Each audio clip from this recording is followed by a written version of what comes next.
Welcome to my channel friends, thanks for joining friends. आज की video में आप पाकिस्तानी ड्रामा अनकही जो कि 1982 में उन्हें किया गया, इस ड्रामे की स्टोरी के बारे में जान पाएंगे। इस ड्रामे की कहानी एक बाहिम्मत लड़की सना मुराद के गिर्द घूमती है। इसके बाप की मौत के बाद इसकी फैमिली की माशी हालत ज्यादा बेहतर न थी और वो हमेशा अपनी दोस्त सायरा की तरह अमीर होने के ख्वाब देखती थी। उसके छोटे भाई जबरान के दिल में सुराख होता है जिसकी सर्जरी के लिए उसको पैसे चाहिए होते हैं। इसके लिए वो एक ऑफिस में जॉब के लिए अप्लाई करती है, लेकिन वो फ्रेश ग्रेजुएट होने और जॉब के लिए तजर्बाकार न होने की वजह से जॉब हासिल करने में नाकाम हो जाती है। लेकिन इस ऑफिस से वापस आते हुए उसे इस अदारे के चेयरमैन सदीकी साहब मिलते हैं। जब वो इनसे मिलती है तो तैमूर के सख्त मिजाजी के बारे में बताती है। सदीकी साहब सना के साफगो होने की वजह से उसको पसंद करते हैं और उसमें अपनी बेटी की झलक भी देखते हैं और वो उसको तैमूर के लिए पसंद करता है। सदीकी साहब उसे ऑफिस में जॉब पर हायर कर लेते हैं। Sana managing director of company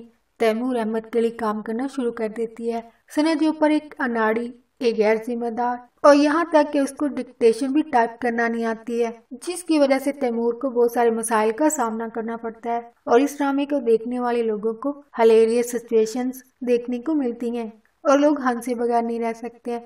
इस सिचुएशन में सना दो मुख्तलिफ नामों को मिक्स कर देती है और जिस इंसान से तैमूर को मिलना होता है उसके बजाय दूसरे गैर अहम इंसान को, जिसका ऑफिस में होने वाली मीटिंग से कोई ताल्लुक नहीं होता है, सना उसे रूम में भेज देती है, जिसकी वजह से कंफ्यूजन क्रिएट होती है और ह्यूमर भी पैदा होता है। सना अपनी दोस्त सायरा की शादी पर जाती है, जहाँ सायरा के शोहर का एक फ्रेंड फराज सना को पसंद कर लेता है और हर जगह उसका पीछा करता है, यहाँ तक कि सना के ऑफिस में भी पहुंच जाता है, जहाँ इत्तेफाकिया तौर पर उसे जॉब मिल जाती है। क्योंकि फराज के वहाँ आने पर सना तैमूर को बताती है वो जॉब के इंटरव्यू के लिए आया है। तैमूर सना को फराज के एप्लीकेशन और कागजात लाने को कहती है। सना वक्ती तौर पर तो एक दरख्वास्त लिखकर तैमूर को दे देती है, लेकिन ऐसा क्योंकि वो सिचुएशन से बचने के लिए कर रही होती है। बाद में सना उसकी दरख्वास्त को फेंक देती है, लेकिन जब उसको सायरा से पता चलता है फराज के पास कोई जॉब नहीं है और वो जॉब भी ढूंढ रहा है, लेकिन अभी किस्मत उसका साथ नहीं दे रही है। फिर सना को फराज पर रहम आता है। वो उसकी जॉब की दरख्वास्त को ढूंढकर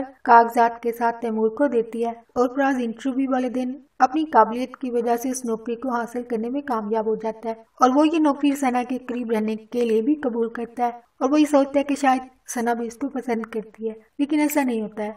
फराज अपनी पसंदीदगी का इजहार अक्सर बात और हंसी में सना से भी करता है, जिस पर वो कहती है ये उसकी खुशफहमी है, ऐसा कुछ नहीं है कि वो उसको पसंद करती है और वो हमेशा फराज की हौसला शिकनी करती है और उसकी हर बात को मजाक में उड़ा देती है। इसी दौरान में इसकी खाला जकिया अपनी बेटी मोबी के साथ अमेरिका से इनको मिलने आती है। सना के मामू ने अपनी बहन को खत में ये लिखा था कि वो अब अमीर हो चुके हैं, इनका बहुत बड़ा कारोबार है, लेकिन हकीकत में ऐसा कुछ नहीं होता है। अपनी अमेरिका पलट बहन के सामने अमीर बनने का नाटक करते हैं और अपने इस प्लान में अपने हमसाय टिम्मी को भी शामिल करते हैं और उसको अपना बटलर बना लेते हैं और अपने घर को हमसायों से मांगी कई महंगी महंगी चीजों से भी भर लेते हैं। अपने कपड़े और लाइफस्टाइल को भी अमीरों जैसा बना लेते हैं। लेकिन एक दिन टिम्मी की माँ उसको ढूंढते हुए इनके घर आती है और इनसे टिम्मी के बारे में पूछती है, लेकिन सना की फैमिली उसकी माँ से झूठ बोलते हैं कि वो इनके घर तो आया ही नहीं है। लेकिन वो अचानक जकिया के कपड़े लेकर वहाँ आता है और उसकी माँ उसको मुलाजिम के कपड़ों में देखकर हैरान होती है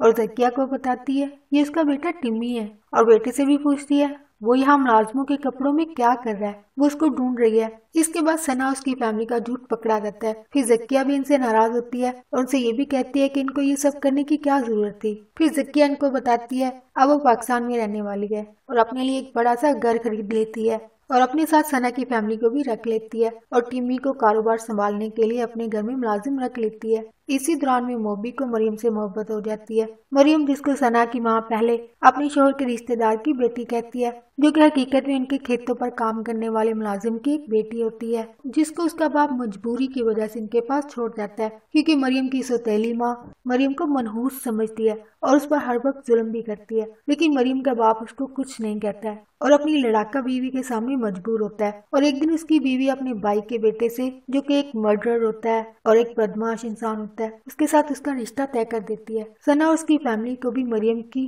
मंगनी पर बुलाया जाता है। सना को मरियम का मगहत बेहतर अच्छा नहीं लगता है और अपने मामू से कहती है वो कुछ करके मरियम की जान इस बदमाश से बचाएं। सना का मामू दूल्हे को कहता है वो अपना हाथ दिखाए। वो इंसान का हाथ देकर उसकी किस्मत बता सकता है और उसका हाथ देकर कहता है जिस दिन उसकी मरियम से शादी हो जाएगी उस दिन उसका बाप मर जाएगा। दूल्हे का बाप इसकी सारी बातों को सुन लेता है और मरियम के साथ अपने बेटे का रिश्ता खत्म कर देता है। इसके बाद मरियम की सौतेली माँ मरियम पर और ज्यादा जुल्म करना शुरू कर देती है। इस बात से तंग आकर मरियम का बाप उसको सना के घर छोड़ जाता है। सना की माँ अपनी बहन जकिया को मरियम की असलियत के बारे में भी बता देती है। जकिया मरियम से हमेशा तबकाती फर्क करती है और उसको हमेशा मोबी से दूर रहने को कहती है और सना की माँ को मरियम की शादी करने को कहती है क्योंकि जकिया बेगम सना को अपनी बहू के रूप में देखना चाहती थी, लेकिन सना मोबी को नापसंद करती है और मोबी को भी सना नापसंद होती है। मोबी की मोहब्बत की वजह से जकिया अपने बेटे की जिद मान लेती है और मरियम से उसकी शादी करने के लिए तैयार हो जाती है।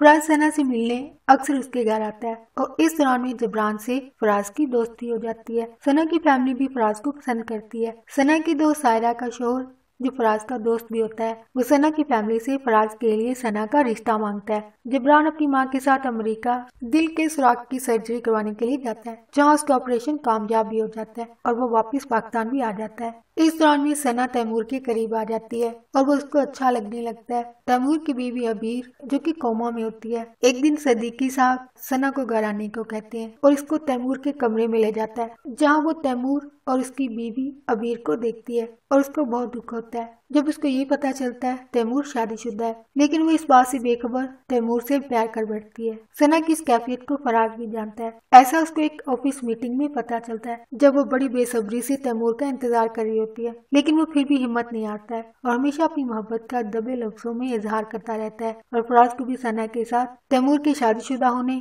और उसकी बीवी के दिमाग के ऑपरेशन के बारे में पता चलता है और इनको ये भी सदीकी साहब से पता चलता है उस डॉक्टर ने काफी उम्मीद दिलाई है जो अबीर का ऑपरेशन करने वाला है और अबीर अपनी नॉर्मल लाइफ की तरफ लौट आएगी। इस बात को पता चलने के बाद सना दोबारा हमदर्दी में तैमूर का ख्याल रखना शुरू कर देती है क्योंकि वो ये जानती है तैमूर अपनी बीवी से प्यार करता है और तैमूर को उम्मीद है उसकी बीवी ठीक हो जाएगी। लेकिन इसी दौरान में तैमूर को अबीर और सना में हर बात एक जैसी लगती है। दोनों को एक तरह की चीजें अच्छी लगती हैं और वो भी सना में दिलचस्पी लेने लगता है। एक दिन सदीकी साहब अबीर के ऑपरेशन के लिए तैमूर को साथ लेने के लिए ऑफिस आता है जहाँ वो सना के साथ बैठा उसकी तरफ देख रहा होता है। सदीकी साहब इसके इस रुख को देखने के बाद तैमूर से कहता है वो अबीर को संभाल लेगा और वो अपनी नई जिंदगी शुरू कर सकता है, लेकिन तैमूर इससे कहता है वो अबीर को नहीं छोड़ सकता है। और अचानक डॉक्टर की उम्मीद दिलाने पर तैमूर दोबारा अपनी बीवी की तरफ राग़िब हो जाता है और इस बात के बाद सना को एहसास होता है उसने तैमूर से मोहब्बत करके गलती की है क्योंकि वो एक शादीशुदा इंसान है और खुद को मुजरिम महसूस करती है और जॉब छोड़ देती है। फिराज तैमूर के पास जाता है क्योंकि उसको लगता है तैमूर ने ही सना के दिल में मोहब्बत पैदा की है और अब वो खुद जाकर ही उसको इस अंधेरे से निकाले जिसमें वो सना को छोड़ आया है। तैमूर सना के घर आता है और उसे जॉब छोड़ने की वजह पूछता है जिस पर वो कहती है उसे अपने भाई के ऑपरेशन के लिए पैसे चाहिए थे, अब उसका ऑपरेशन हो गया, अब उसे किसी जॉब की जरूरत नहीं है। और तैमूर फराज की कही गई बातों के बाद जान पाता है कि फराज सना को पसंद करता है और तैमूर सना को अपनी नई जिंदगी फराज के साथ शुरू करने को कहता है और उसको ये भी कहता है अभी बहुत सारी अनकही बातें हैं जो उससे वो कभी कह नहीं सका। ये कहकर वो वहाँ से चला जाता है जो कि एक तरह से तैमूर की मोहब्बत का इजहार होता है जो कि अनकही बात की तरह होता है जो उससे वो कभी कह न सका, यानी वो उसके लिए फीलिंग रखता था लेकिन वो उससे कभी इजहार न कर पाया। सना और फराज मोबी और मरियम की शादी में मसरूफ होते हैं। इसी दौरान में फराज सना को एक ड्रेस देता है और उसको पहनने को भी कहता है और वो शादी के फंक्शन में उसको पहनती भी है। फराज उसको इस ड्रेस में देखकर खुश भी होता है। इसी फंक्शन के दौरान इनको तैमूर की बीवी की डेथ का पता चलता है जो दिमाग की सर्जरी के दौरान मर जाती है। फराज और सना तैमूर के घर अफसोस ताजियत के लिए जाते हैं। इनको सदीकी साहब मिलते हैं, वो तैमूर को बुलाने जाते हैं। इसी दौरान में फराज खड़ा हो जाता है कि अब सना तैमूर की बीवी के मरने के बाद अब इनके दरमियान कोई दीवार नहीं रह गई है और वो क्योंकि ये भी जानता था कि सना और तैमूर दोनों एक दूसरे के लिए फीलिंग रखते हैं और अब वो शादी कर सकते हैं। वो तो बस हालात की वजह से सना के लिए एक ऑप्शन बन गया था क्योंकि तैमूर अपनी बीवी से प्यार करता था लेकिन वो सना से शादी नहीं कर सकता था। लेकिन अब वो आजाद है। फराज सना को तैमूर के घर छोड़कर चला जाता है लेकिन सना उसके पीछे आ जाती है जो कि फराज की तवक्को के उलट होता है। वो सना को देखकर हैरान और खुश भी होता है और वो उसको बताती है वह तैमूर के साथ नहीं बल्कि उसके साथ अपनी नई जिंदगी को शुरू करना चाहती है और वो दोनों खुशी खुशी घर लौट जाते हैं जबकि तैमूर को साहिल समुद्र पर दिखाया जाता है। इस सीन पर इस ड्रामे का एंड हो जाता है। नेक्स्ट फ्रेंड, इस स्टोरी में क्या साइकोलॉजिकल फैक्ट, क्या ह्यूमन बिहेवियर, क्या माशरती सोच है वो बयान की गई है। फ्रेंड, जिससे पहले रिक्वेस्ट करना चाहूंगी, अगर आप चैनल पर मजीद वीडियोस को देखना चाहते हैं तो इसके लिए मेरे चैनल को लाजमी सब्सक्राइब कीजिएगा। इसके लिए सब्सक्राइब बटन पर क्लिक कीजिएगा, साथ बेल और ऑल के बटन पर लाजमी क्लिक कीजिएगा, क्योंकि इस पर क्लिक करने से ही आपको हर वीडियो की नोटिफिकेशन मिल सकेगी और आप वीडियो जब सबसे पहले देख पाएंगे। इस स्टोरी में क्या साइकोलॉजिकल फैक्ट, क्या ह्यूमन बिहेवियर, क्या इंसानी सोच या माशरती सोच, या इससे क्या सीखा जा सकता है। साइकोलॉजिकल फैक्ट ये शेयर किया गया है। फर्स्ट है, 80 की दहाई में 80s के वक्त में तब भी अमीर लोग, अमीर फैमिलीज जो थी, वो अपने होने वाले दामाद को जहेज में स्पोर्ट कार देते थे। जो कहती कि ये प्रैक्टिस तो आज भी इस दौर में भी की जाती है, जिस दौर में बहुत सारे लोग महंगाई का रोना रोते हैं, लेकिन अमीर फैमिलीज में ये चीजें आज भी एक ट्रेडिशन की तरह है। नेक्स्ट, 80 की दहाई में एक डिजाइनर साड़ी जो है वो 1000 में फरोख्त होती थी, जो कि आई थिंक अभी के टाइम पीरियड की अगर बात की जाए तो ऑलमोस्ट लाइक 50,000 टू 1 लाख, यानी इस अमाउंट के अराउंड ये प्राइजेज हैं वो इस वक्त चल रही हैं। If I am not wrong, अगर आप में से किसी को उसकी एग्जैक्ट प्राइस पता हो तो आप मेंशन कर सकते हैं। नेक्स्ट, किराए का मकान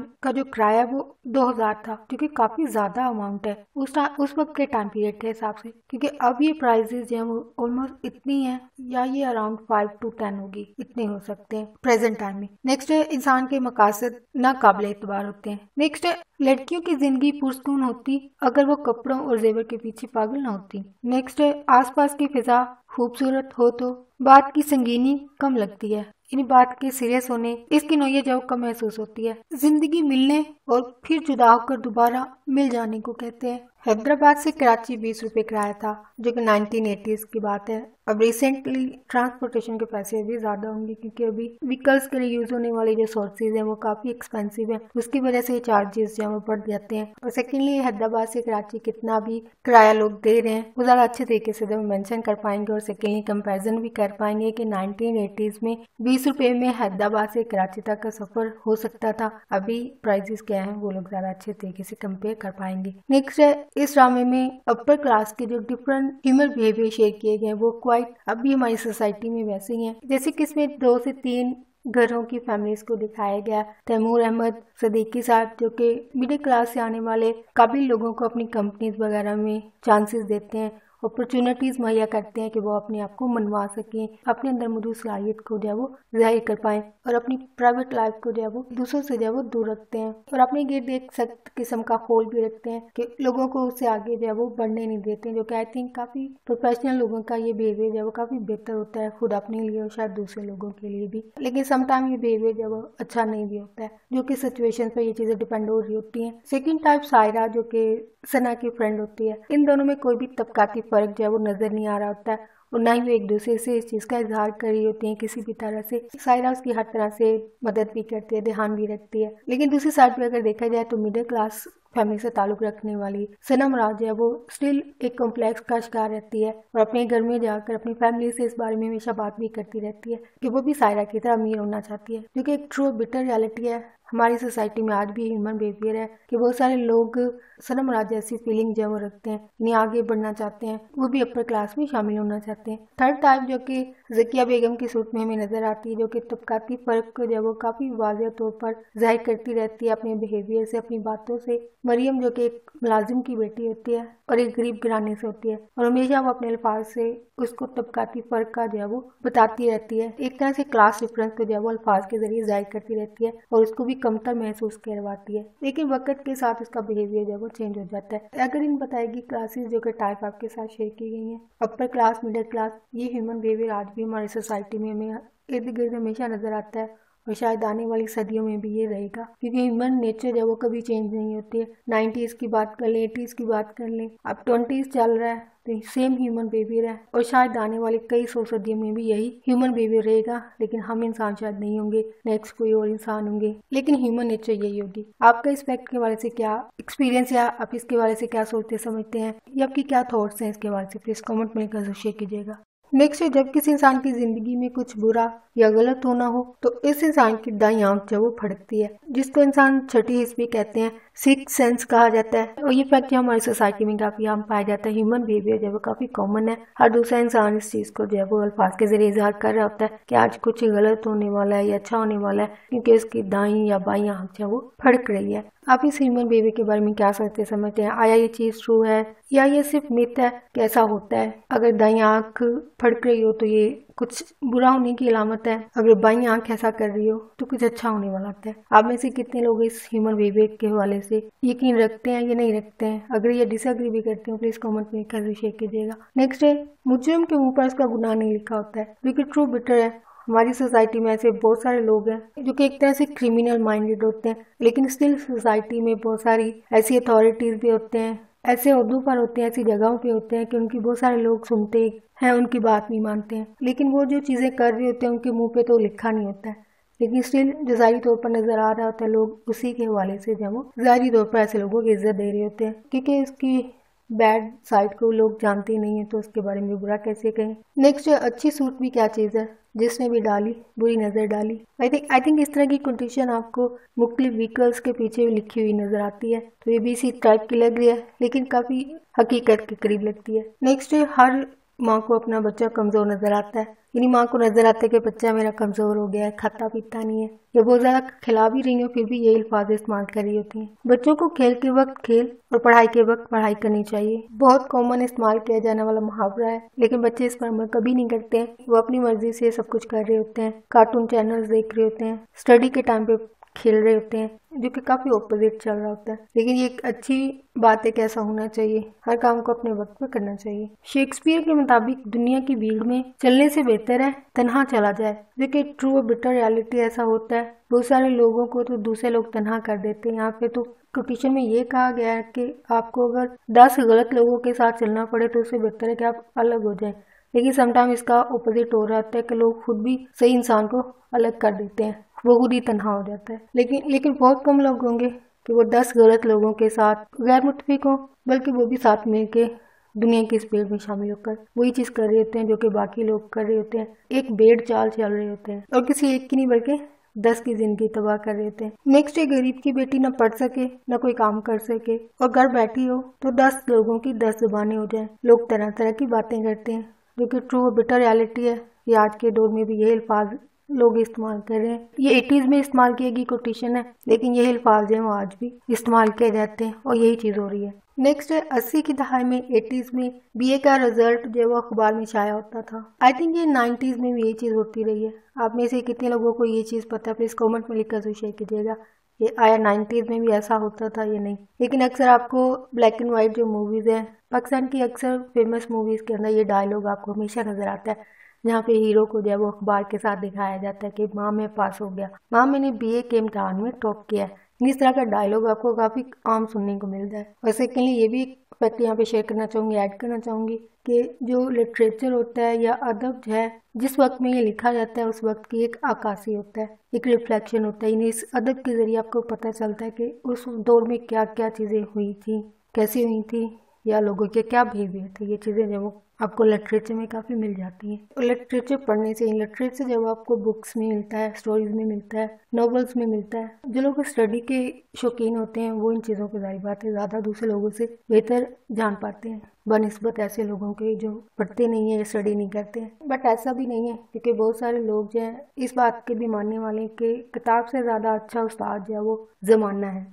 ज़माने से मुराद आम लोग हैं, क्योंकि ये भी एक बेटर रियलिटी है, हकीकत ऐसा भी है। यानी कुछ लोग जो है बुक से ज़्यादा इंसान के रवैयों से सीखते हैं। नेक्स्ट, ऑफिस जॉब की सैलरी 80 की दहाई में जो है वो 1 से 2000 थी, लेकिन अभी अराउंड 20,000 है। नहीं, ऑलमोस्ट यहाँ पे 2 जीरो जो है वो ऐड हो जाते हैं। ये पोस्ट और जॉब की डेजिग्नेशन पर भी ये चीज़ें डिपेंड हो रही होती हैं कि आपकी सैलरी क्या होगी। लेकिन एक सेक्रेटरी की जॉब के लिए या ऑफिस जॉब के लिए जो सैलरी पैकेज था वो 2000 था उस वक्त। नेक्स्ट है, जब रोना आए तो रो लेना चाहिए। ये आंसू भी अजीब केमिकल मरकब है, बह जाए तो पानी है, अंदर रह जाए तो जहर बन जाता है। ट्रू बिटर रियलिटी है। और साइंटिफिकली ये भी कहा जाता है कि अगर इंसान रो ले तो इंसान के अंदर के दिल का बोझ जो है वो हल्का हो जाता है। नेक्स्ट है, 80 की दहाई में यही अल्फाज थे, आज भी यही है कि आजकल नौकरी काबिलियत से नहीं, रिश्वत और सिफारिश से मिलती है। इसके लिए ब्राइब चाहिए। जो कि ट्रू बिटर रियलिटी है, आज भी यही है। नेक्स्ट है गुस्सा करने वाला इंसान खुद का भी नुकसान करता है और दूसरों का भी। नेक्स्ट है घर की औरत अपने बच्चों और घर के दूसरे मेंबर से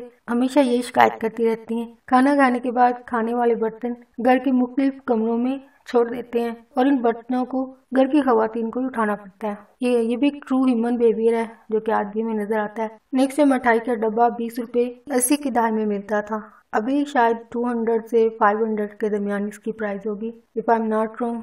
नेक्स्ट है किसी लड़के और लड़की को मोहल्ले की कोई खतरनाक औरत यानी मोहल्ले में इधर की उधर बात करने वाली अगर इनको एक साथ देख ले तो ऐसी खवातीन इनकी जिंदगी में जलजला तूफान सब ले आती हैं। यहाँ पे एक बात ऐड करना चाहूंगी, ये सिर्फ खवातीन नहीं होती हैं, इनमें कुछ मर्द हजरात की टाइप भी होती है जो कि आपको अक्सर घरों के दरवाजों पर बैठे नजर आते हैं या ये गली मोहल्ले के चौक में खड़े हुए नजर आते हैं। ये मर्द हजरात भी इसी लिस्ट में शामिल है। नेक्स्ट, अगर कोई इंसान गमज़दा हो और उसको हंसाने की कोशिश की जाए तो वो कभी नहीं हंसेगा, कोशिश बेकार है। अगर गमज़दा नहीं हो तो खुद ही रोकर चुप हो जाएगा। आई थिंक ये ट्रू फैक्ट है, इसको मैंने प्रैक्टिकली भी देखा है। ऐसा होता है कि आप किसी इंसान को हंसाने की कोशिश करें तो वो हंसता नहीं है, स्पेशली जब वो गमज़दा हो। तो ये ह्यूमन बिहेवियर जो है वो काफ़ी कॉमन है और आम पाया जाने वाला है। लड़की की हंसी एक फुलझड़ी जैसी है, पल भर में उजाला करती है और पल भर में बुझ जाती है। शेक्सपियर के मुताबिक अपना असल चेहरा किसी को मत दिखाएं, लोग नकली चेहरों के आदी हो गए, असली चीजें इनको अच्छी नहीं लगेंगी। ट्रू बिटर रियलिटी ऐसे ही है। नेक्स्ट है जज्बात में अक्सर बेवकूफ़ी के फैसले होते हैं। नेक्स्ट है आज के जमाने में जितना सच बोलना चाहिए उतना ही बोलना चाहिए, क्योंकि ज्यादा सच्चे होने का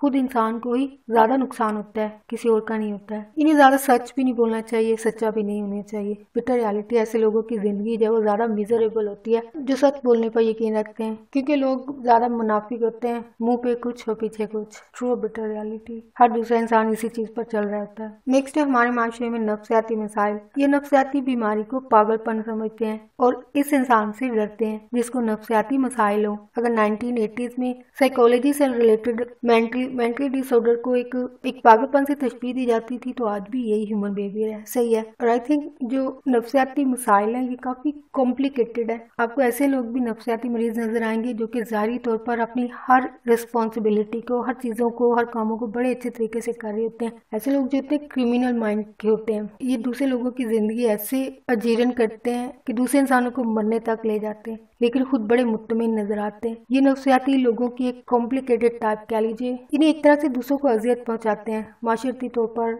समाजी तौर पर, फिजिकली, मेंटली तौर पर। क्योंकि मैंने कुछ ऐसे लोगों को ऑब्जर्व किया, ऐसे लोग हमारी सोसाइटी में मौजूद हैं, लेकिन ऐसे लोग बड़े मुतमिन नजर आते हैं क्योंकि इनको कोई फर्क नहीं पड़ता, किसी के साथ कुछ भी हो जाए इनको कुछ फर्क नहीं पड़ता है। तो ये भी एक तरह से नफ्सियाती मरीजी हुए, लेकिन ज़ाहिरी तौर पर ये सही और अक्लमंद नजर आते हैं। आप इस टाइप के लोगों के हवाले से क्या कहना चाहेंगे? आया आपने ऐसे लोगों को ऑब्जर्व किया है या नहीं? ऐसे लोग हैं या नहीं? ये जस्ट मेरी एक रॉन्ग ऑब्जर्वेशन है? आया ऐसा है या नहीं? प्लीज कमेंट में लिखकर जरूर शेयर कीजिएगा। नेक्स्ट है 80 की दहाई में भी कराची में शदीद गर्मी पड़ती थी और अब भी गर्मी होती है, जो कि अक्सर आपको आम लोगों के मुंह से भी सुनने को मिलता है। नेक्स्ट है मौसीकी रूह की गजा होती है। नेक्स्ट है 80 की दहाई में भी सेम अल्फाज इस्तेमाल होते थे, आज भी यही होते हैं कि आज की माएँ फैशन के चक्कर में अपने बच्चों पर बिल्कुल भी ध्यान नहीं देती हैं, जो कि ये अल्फाज आज भी चेंज नहीं हुए हैं, आज भी इस्तेमाल किए जाते हैं। नेक्स्ट है जज्बा सच्चा हो तो मंजिल खुद ही सामने आ जाती है। नेक्स्ट है आंखें दोनों तरफ से आईना होती हैं, इनमें अंदर और बाहर की तस्वीर भी दिखाई देती है, इसलिए लोग झूठ बोलते हुए नजरें झुका लेते हैं। ये फैक्ट जब काफी डीप थॉट के साथ है। आई थिंक ये फैक्ट जब वो शेयर किया गया कि झूठ बोलने वाला इंसान जो है वो आंखें झुकाता है, तो इस फैक्ट को भी ये चीज जाहिर करती है कि एक इंसान जब, क्योंकि झूठ जब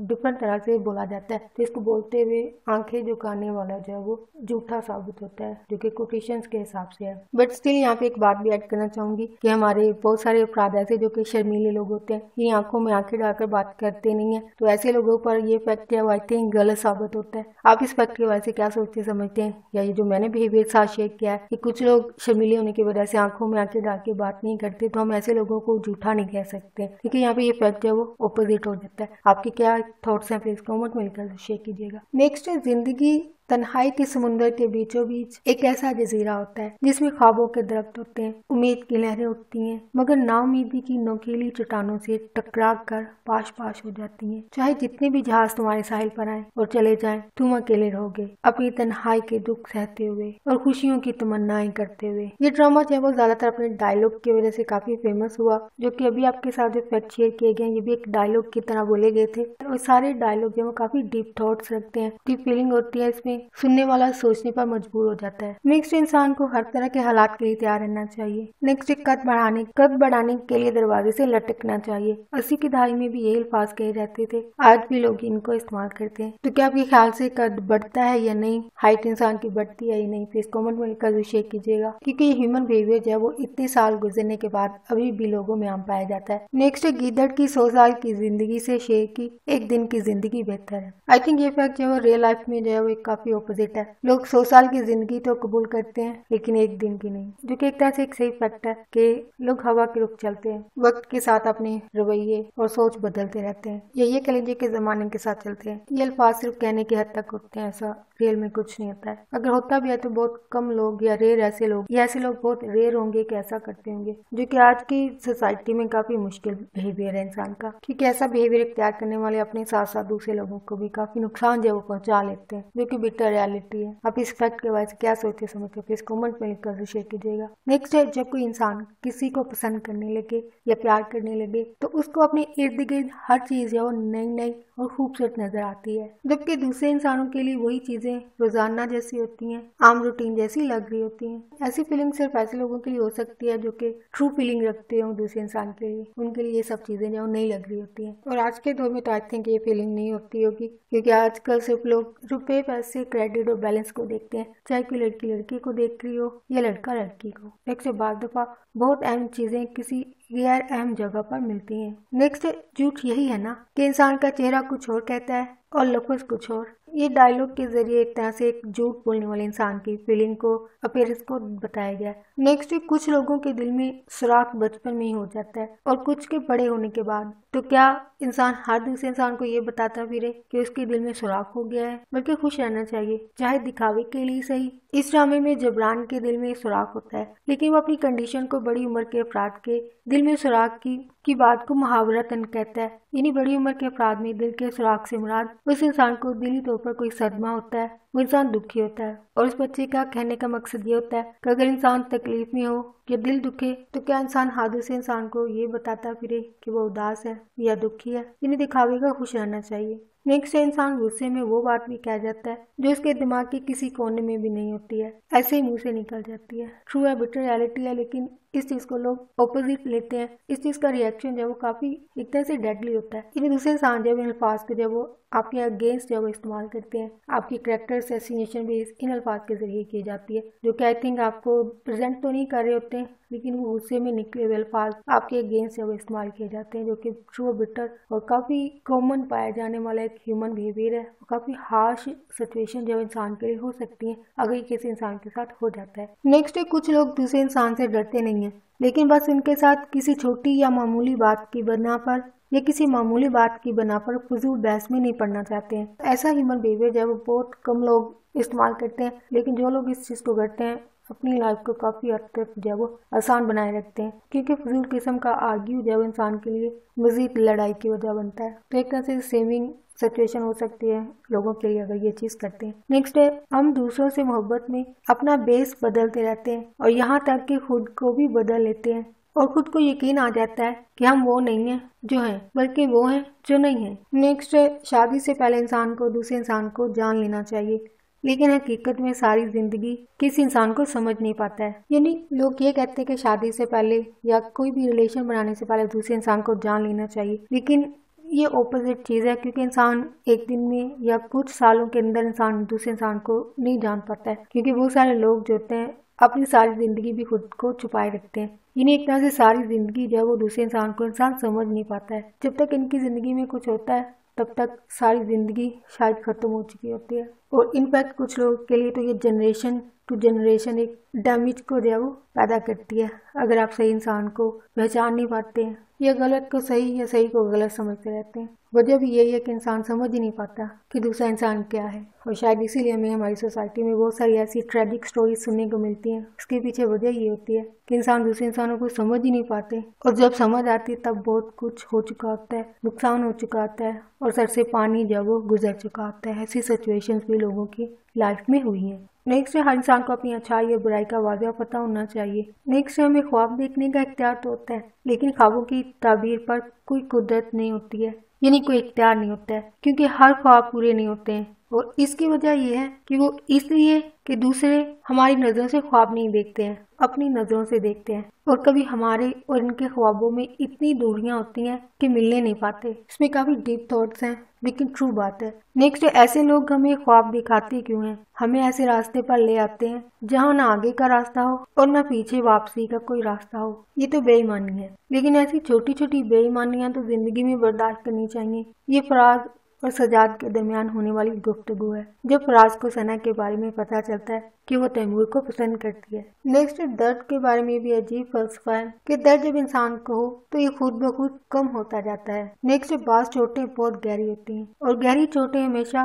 दुखती रहती हैं। ट्रू एबिट रियलिटी है, ये एक तरह से फिजिकल चोट की बात नहीं है, ये इंसान की रूह पर लगे या दिल पर लगी जो चोटें होती हैं, जो हमेशा इंसान को जब तकलीफ देती रहती हैं। जब उसे वो बातें याद आती हैं जिनकी वजह से ये चोट जब इनके दिल पर या रूह पर लगी होती है, तभी ज्यादा तकलीफें होती हैं, और हमेशा ये दर्द जब इंसान को रहता है। नेक्स्ट, इंसान के चेहरे को जरूर पढ़ा करो। ये दुनिया की सबसे दिलचस्प किताब होते हैं। कहीं किताब का गेटअप बहुत उम्दा होता है, लेकिन अंदर की तहरीर बहुत घटिया होती है। कई मामूली कागजात पर भी आला दर्जे की तहरीर मिलेगी, जो कि इंसान के ज़ाहिरी शख्सियत के बारे में कहा गया, और तहरीर से मुराद इंसान का किरदार है। नेक्स्ट, कभी कभी इंसान फूलों की तलाश में किसी ऐसे अंधेरे रास्ते पर आ जाता है, और इंसान ये नहीं जानता कि वो रास्ता बंद है, जहाँ से आगे कोई रास्ता नहीं होता है। ये फराज के अल्फाज होते हैं जब वो सना को तैमूर के बारे में बता रहा होता है कि वो शादीशुदा इंसान है, तो इसकी आगे जिंदगी उसके साथ कुछ नहीं हो सकती है, जिसके बारे में शायद वो बेखबर थी, लेकिन अब वो उसे बता रहा है कि उसकी जिंदगी तैमूर के साथ आगे नहीं बढ़ सकती है, क्योंकि वो अपनी वाइफ से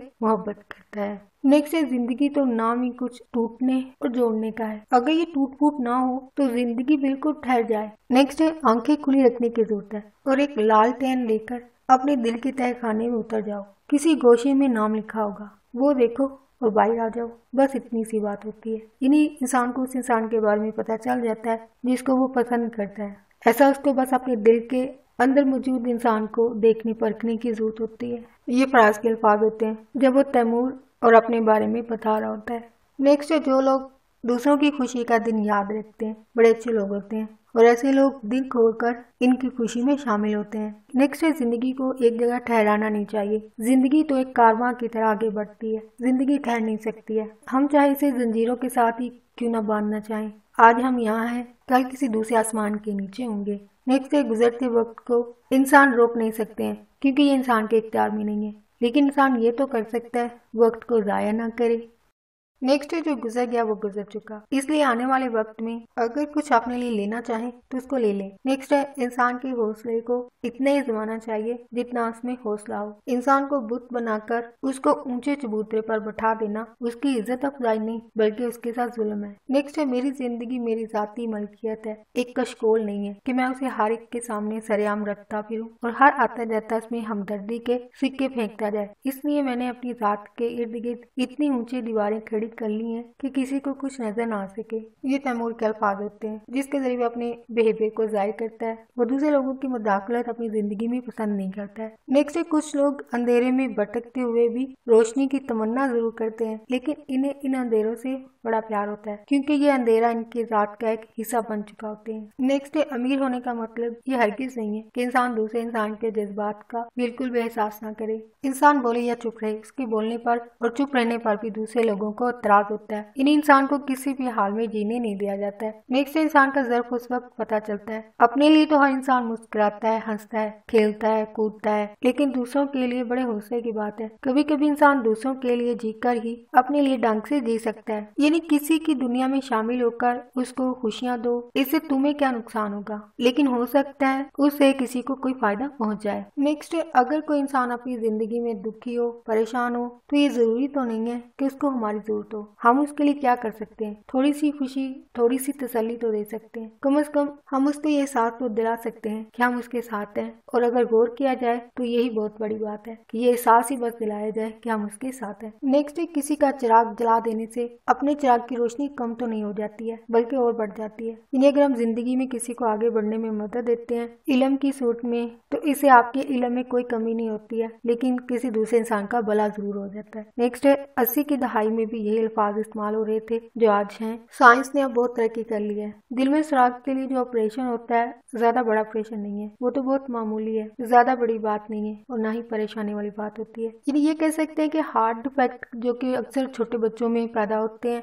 इनकी ट्रीटमेंट तब भी आसान थी जो कि आज से 40-50 साल पहले बनते हैं। तब भी ये टेक्नोलॉजी काफी आम थी और अभी ये ऑपरेशन जो है वो हो रहे हैं। नेक्स्ट, इंसान एक जगह पर बैठे बैठे घुटन महसूस करने लगता है। अगर कुछ देर के लिए बाहर जाए तो बेहतर महसूस करता है। यानी इंसान को तन्हाई से जब घुटन महसूस होती है और तन्हाई का शिकार होने के बाद इंसान मजीद बीमारियों का भी शिकार होते हैं। तो आई थिंक इसलिए शायद ह्यूमन बिहेवियर है कि इंसान आउटिंग के लिए जाते हैं, लेकिन ये भी एक ह्यूमन बिहेवियर जो कि काफी आम पाया जाता है कि कुछ लोग तन्हाई का शिकार हो जाते हैं तो कभी इनकी तरफ कोई पलट के देखता भी नहीं है। या फिर दूसरा बिहेवियर, कुछ लोग जो होते हैं वो तन्हाई पसंद होते हैं, उनको आउटिंग के लिए लोगों में जाना पसंद नहीं होता है। लेकिन ऐसे लोग जो आउटिंग करते हो या एक्सट्रोवर्ट हो, तो ऐसे अफराद होते हैं अगर तन्हाई का शिकार हो तो डेफिनेटली उनके साथ कुछ हुआ होता है, इसलिए वो तन्हाई का शिकार हो जाते हैं। और इन द एंड हमें पता है ऐसे लोगों का बहुत सारे लोग जो सुसाइड कर देते हैं या अपनी जिंदगी को जो है वो तन्हा गुजार देते हैं।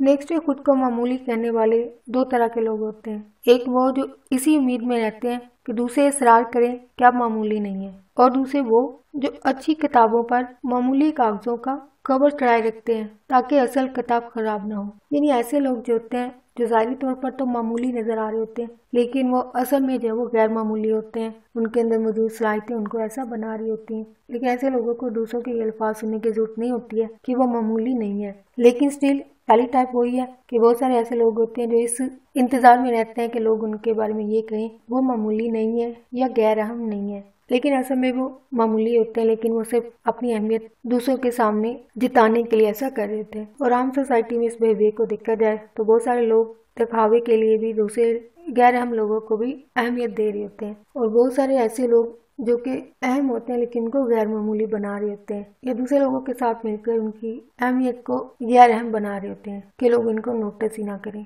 नेक्स्ट, अपनी अपनी नजर की बात होती है। दो इंसान एक खिड़की से बाहर देखते हैं, एक को जमीन का कीचड़ नजर आता है, दूसरे को आसमान के तारे। यानी दूसरे लोगों को देखने परखने वाले लोग जो हैं दूसरे इंसान का या तो अच्छा किरदार देख रहे होते हैं या फिर उसमें मौजूद बुरी चीज को देख रहे होते हैं। इस फैक्ट का आम बिहेवियर यह है कि बहुत सारे लोग जो है दूसरों की गलतियों पर नजर रखे रहते हैं कि उनको कोई गलती नजर आए तो उसको आगे फैलाकर उस इंसान की दूसरे लोगों के सामने बेइज्जती करवाएं या उसको बदनाम करें। ये इनका मेन मोटिव होता है। नेक्स्ट, मोहब्बत इंसान को इतनी तेज रोशनी में ले आती है कि इंसान की हर अच्छाई बुराई सामने ले आती है। नेक्स्ट, जब किसी के साथ ताल्लुक होता है तो उसकी अच्छाइयों और बुराइयों से भी ताल्लुक होता है। नेक्स्ट, मोहब्बत हमारी रूह में होती है, हमारे जिस्म में नहीं। इस दुनिया में ऐसे लोग भी हैं जो नाकामी के यकीन के बाद भी मोहब्बत करते हैं, जो अपने आंसू और खुशियों के बदले कुछ नहीं चाहते हैं। नेक्स्ट है एक नाकाम मोहब्बत। वो बड़े एतबार की मोहब्बत होती है। ऐसी मोहब्बत वो लोग करते हैं जिन्हें ये यकीन हो कि इनकी जिंदगी का एक एक पल, एक एक दुख और एक एक आंसू को कोई अपने अंदर जमा कर रहा है, चाहे वो कोई पास हो या फिर दूर। मेरी बदनसीबी ये है कि मुझे ये एतबार मिला ही नहीं। नेक्स्ट है चांद एक सर जमीन है। इसके बारे में मुझे भी नहीं पता, हमें इसको इस फैक्ट के हवाले से जानता हो तो प्लीज कमेंट में लिखकर शेयर कीजिएगा कि आया ये है या नहीं। चांद भी एक सरजमीन है, इन्हें एक तरह से हमारे प्लेनेट की तरह ये भी एक प्लेनेट है। नेक्स्ट है इस गिरती हुई दीवार को तुमने संभाला हुआ है, मगर कब तक? एक दिन ये हाथ भी थक जाएंगे और गिरती हुई दीवार को कौन रोक सकता है। ये तैमूर के अंकल के अल्फाज होते हैं जो वो अपनी बेटी की कंडीशन के बारे में कहता है, और इन अल्फाज के जवाब में तैमूर ये अल्फाज कहता है, जो हाथ दीवारें खड़ी करते हैं वो हाथ इनको गिरने से भी बचा सकते हैं। नेक्स्ट, दिमाग में ट्यूमर। इस कंडीशन में इंसान के दिमाग में जो वो उभार पैदा होता है। एबनॉर्मल सेल्स या ऐसी खुलियां जो नॉर्मल ना हो, इन खुलियों का तादाद में बढ़ जाना, इस कंडीशन को दिमाग का ट्यूमर कहते हैं। ये ट्यूमर यानी रसोली इंसान के लिए बेजरर भी हो सकती है, ये नुकसानदेह नहीं होती हैं। या फिर दूसरी कंडीशन जो होती है इसमें ये कैंसर वाली रसोलियां भी हो सकती हैं। इन्हें एक तरह से कह सकते हैं कि 50-50 चांसेस होते हैं जब ये कंडीशन इंसान के अंदर पैदा हो जाए। हो सकता है ये आपके लिए बेजरर हो हो सकता है ये आपके लिए काफी डेंजरस हो, इनफैक्ट इंसान के लिए जानलेवा भी साबित होती है। जैसे कि स्टोरी में तैमूर की बीवी अबीर जो इससे इस कंडीशन की वजह से मर जाती है, जो कि काफी यंग एज में ऐसा उसके साथ होता है। नेक्स्ट है, शहर में काम के सिलसिले में सेक्रेटरी रखना पड़ती है। सेक्रेटरी रखी, वो भी सुर्खी पाउडर लगाने वाली, फौरन निकालो उसे। 80 की दहाई में भी फीमेल सेक्रेटरी को रखना जो है वो अच्छा नहीं समझा जाता था। ये अल्फाज जो है वो सेक्रेटरी के लिए बोले जाते हैं। ये ड्रामे की कहानी में एक किराएदार जो कि किसी सिचुएशन से बचाने के लिए घर की मालिक जकिया बेगम को अपनी सेक्रेटरी कहता है, लेकिन इस किराएदार का ससुर जो है उसको ये अल्फाज कहता है कि उसको मर्द सेक्रेटरी को रखना चाहिए। लेकिन एक तरह से ये डायलॉग जो है वो उस वक्त की सोसाइटी में जो अल्फाज ऐसी खवातीन के लिए कहे जाते थे, वो आई थिंक आज भी यही कहे जाते हैं। इन्हीं सुर्खी पाउडर लगाकर तैयार होकर ऑफिस में आने वाली खवातीन को अच्छे किरदार की मालिक नहीं समझा जाता, लेकिन असल में अगर देखा जाए तो अपनी हाइजीन का ध्यान रखना, खुद को साफ सुथरा रखना, प्रेजेंटेबल रखना जो है वो एक जॉब की रिक्वायरमेंट में शामिल होता है, ना कि वो इसलिए कि वो दूसरों को लुभाने के लिए ऐसा कर रही होती हैं। लेकिन सेकंड बिहेवियर भी यहाँ पे अप्लाई होता है कि ऐसा भी होता है कि बहुत सारे लोग जो है वो ज़ाहिरी तौर पर खुद को साफ सुथरा या मेकअप वगैरह से दूसरों को जो है वो लुभा रहे होते हैं, जो कि एक तरह से ये भी एक हकीकत है। हमारी सोसाइटी में ये चीज़ें भी होती हैं। लेकिन अगर प्रोफेशनल प्लेसेस की बात की जाए, प्रोफेशनल जगह की बात की जाए, तो वहाँ पे ये चीज़ है वो एज ए रिक्वायरमेंट होती है, ना कि दूसरों को लुभाने के लिए। नेक्स्ट है, शराकत दार के कारोबार में किसी भी जात का इंसान हो, इससे कारोबार करने वाले को कोई फर्क नहीं पड़ता है। यानी लोग जो है वो कारोबार के सिलसिले में दिखावे के लिए ही ताल्लुक बना लेते हैं, चाहे दूसरे इंसान का किसी भी जात या फिर क्लास से जो ताल्लुक हो। नेक्स्ट है, जब इंसान की जिंदगी में कोई ऐसा लम्हा आए जब दर्द की शिद्दत से दिमाग और दिल जो वो सुन होने लगे, तो इंसान को चाहिए सारे कमरे की बत्तियां बुझाकर लेट जाए। इंसान को लेट जाना चाहिए और अपने जहन से हर तरह का ख्याल और सोच और फिक्र को बाहर धकेल देना चाहिए और फिर धीरे धीरे प्यार से अपने आप को समझाना चाहिए कि बहरहाल मुझे ये सब कुछ बर्दाश्त करना है। फिर खुद ब खुद इंसान को सुकून आ जाता है जब इंसान अपनी सिचुएशन को एक्सेप्ट कर लेता है। नेक्स्ट, किसी काम में या खेल में हारने वाला इंसान हमेशा ये कहता है कि उसके साथ नाइंसाफी हुई है। ये ह्यूमन बिहेवियर आज भी काफी आम पाया जाता है, लोग हमेशा यही कहते हैं। नेक्स्ट है, जहाँ मोहब्बत इंसान को फराख दिल बनाती है, वही मोहब्बत दिल को तंग दिल भी बना देती है। नेक्स्ट है, लोगों की हमदर्दियां अमूमन खाली सीपियों जैसी होती हैं, जिनमें कोई मोती नहीं होते हैं, बस आवाजें सुनाई देती हैं। अगर मोहब्बत का पहला चिराग बुझ जाए तो कितना गहरा अंधेरा होता है, फिर चाहे कोई कितनी ही रोशनी लेकर उतरे, अंधेरा कम नहीं होता है। इन्हें ऐसे लोग जिनकी पहली मोहब्बत नाकाम हो जाए तो ये नेक्स्ट किसी भी इंसान को अपनी जिंदगी में शामिल नहीं करते हैं, लेकिन ऐसा नहीं होना चाहिए। अगर आपको कभी ऐसा इंसान नजर आए जो कि आपको लगता है आपकी जिंदगी में शामिल होने के काबिल है, आपकी केयर या मोहब्बत करता हो, तो ऐसे लड़के या लड़की को जरूर चांस देना चाहिए लोगों को, लेकिन ऐसा कुछ लोगों की जिंदगी में नहीं होता है। ये अल्फाज फराज के होते हैं जो कि वो अपनी मोहब्बत के बारे में कह रहा होता है। नेक्स्ट है, अच्छी बात है समुंदर पर लिखे अल्फाज को खुद ही मिटाकर लौटा जाए। कुछ लोग समुंदर के किनारे कहानियां लिखते हैं और इनको बगैर मिटाए हुए वापस लौट जाते हैं, इस ख्याल से कि लहरें इनको मिटा देंगी। वो अच्छा नहीं करते, क्योंकि बाज़-औक़ात ऐसा होता है लहरों का जोर टूट जाता है और कुछ अल्फाज बगैर मिटे रह जाते हैं। जमीन और आसमान के दरमियान शर्मिंदा कुछ समुंदर दिलों में भी होते हैं। नेक्स्ट है, बाज़-औक़ात मोहब्बत बहुत करीब से गुजर जाती है, इसलिए क्योंकि हम इस वक्त किसी सूरज के सामने होते हैं और हमारे इर्द गिर्द अंधेरा होता है, और बाज़-औक़ात इस अंधेरे की वजह से हम पास आने वाले मुख्तलिफ इंसानों के चेहरों को भी पहचान नहीं पाते हैं। इसलिए आप इस अंधेरे से बाहर आ जाएं और फराज को पहचान लें। ये अल्फाज तैमूर सना को समझाते हुए कहता है। नेक्स्ट, बाज़-औक़ात मोहब्बत का अंदाज बड़ा अजीब होता है। आप जिस इंसान को चाहती हैं, प्यार करती हैं, शिद्दत से करीब आकर वो अजनबी लगता है, पहचाना नहीं जाता। और कभी यूं होता है जिस शख्स से दूर भागती हैं, धीरे धीरे उसके करीब आकर उससे प्यार करना सीख जाती हैं और इस प्यार में बड़ी अपनायत होती है, ठहराव होता है। नेक्स्ट है, शिकस्त मानी नहीं जाती, शिकस्त हो जाती है। नेक्स्ट है, हम सूरज के आगे चलते हैं तो हमारी परछाइयां इस जमीन पर हमसे पहले पहुंच जाती हैं। जहां हमारे कदम पड़ने वाले होते हैं, रोशनी को मत रोको, वरना तुम्हें सिर्फ साए नजर आएंगे। रोशनी को भी कभी रोका जा सकता है, मांगे की रोशनी में इतना उजाला नहीं होता है कि जिंदगी के रास्ते नजर आए। अंधेरे में ठोकरें खाने से बेहतर है रास्ता बदल लिया जाए। ये भी फराज के अल्फाज होते हैं। अंधेरे में ठोकरें खाने से बेहतर है कि रास्ता बदल लिया जाए। नेक्स्ट है, खुद अपने हिस्से की खुशी के फूल चुन लो और अपने रास्ते की दीवार न बनो, क्योंकि यह हमाकत है। नेक्स्ट है, हमें अपनी उलझनों और परेशानियों का बदला अपने से कमजोर लोगों से लेने का कोई हक नहीं है। नेक्स्ट है, जिसकी जिंदगी की इब्तिदा झूठ से हुई हो उसकी इंतहा क्या होगी। नेक्स्ट है, खुशियाँ खैरात में नहीं दी जाती, खुशियाँ तो फूलों की तरह चुनी जाती हैं। नेक्स्ट है, जिंदगी को किसी ठंडे मीठे शरबत की तरह घूंट घूंट पी रहा हूँ, कभी कभी कड़वा घूंट भी आ जाता है तो उसको जल्दी से निगल लेता हूँ, अगला घूंट बड़ा मीठा होता है, बड़ा लुत्फ आता है। यानी इंसान की जिंदगी मुश्किलात के बाद आसान हो जाती है। नेक्स्ट है, जब किसी की खातिर कुछ किया करें तो दिल को मना लिया करें, जब वो मान जाए तब किया करें, वरना इनकार कर दीजिए, क्योंकि इस तरह दूसरों को भीख देकर दूसरों की भी तौहीन करेंगे और अपनी भी। नेक्स्ट है, कभी कभी हमारे अंदर का खौफ उबर कर हमें इस तरह जकड़ लेता है कि सारी कायनात तगोबाला हो जाती है, सारे यकीन मिट जाते हैं, हर चीज वहम लगने लगती है, सिर्फ अंदर का खौफ रह जाता है, एक अंधा खौफ।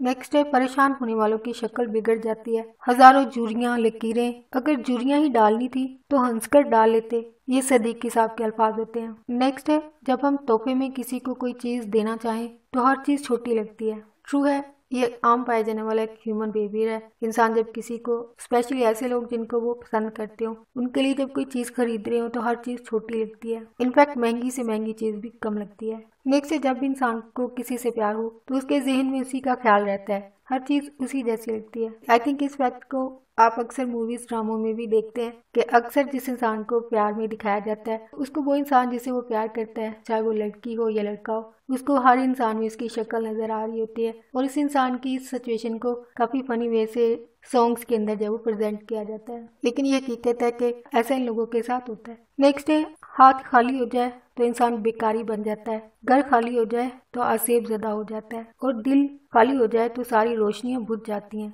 और आदमी सारी जिंदगी अंधेरे में अपना रास्ता टटोलता रहता है। नेक्स्ट है, लफ्ज इतने वसी नहीं होते हैं कि जज्बों की सही तर्जुमानी कर सकें। नेक्स्ट है, कहते हैं समुंदर की लहरें भी वक्त की लहरों की तरह इंसान को पीछे की तरफ धकेलती हैं, हम फिर वहीं आ गए जहाँ से चले थे, ये फराज के अल्फाज होते हैं जब उसे पता चलता है तैमूर की बीवी मर चुकी है। हो फ्रेंड्स, आज की वीडियो आपको अच्छी लगी हो, प्लीज वीडियो को लाइक शेयर कमेंट लाजमी कीजिएगा। आपका वीडियो देखने के लिए बहुत शुक्रिया।